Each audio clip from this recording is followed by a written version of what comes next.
Governor Greg Abbott, meanwhile, has banned COVID-19 vaccine mandates for anybody in the state, including private employers. Cities, counties, school districts, and government agencies were already banned from requiring the COVID-19 vaccine, and now this new executive order takes it a step further. It bans any entity in our state from requiring the vaccine. KPRC 2 reporter Roseanne Aragon's been tracking this order, and Ro, this is seen as a reaction to President Biden. Essentially, yes. Constitutional law experts here say this is all a preemptive move to the president's expected vaccine mandate.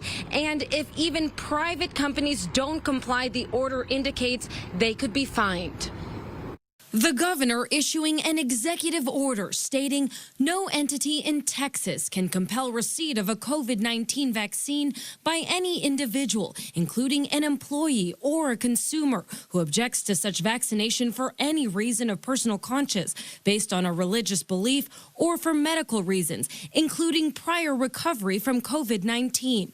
While some agree, it's kind of fair of who, you get to choose what you want to do. I don't really think it should be mandated by anyone. Others, yes, you have your own preference as to whether you want to be vaccinated or not, but I don't think you should be in the workforce. You're looking out for, the others around you. Analysts say, if you're an entity in Texas, you cannot mandate vaccines for COVID.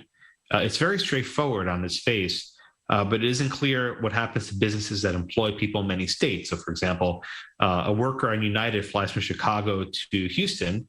Is that an entity in Texas or an entity in Illinois? I think there's a lot of uncertainty about this order so far. And Blackman says expect lawsuits. Many companies already have vaccine mandates in place, and now those mandates could put them in violation of state law. So I think a lot of CEOs and a lot of general counsels now are freaking out, figuring how are we now going to enforce our mandates without running afoul of Texas law.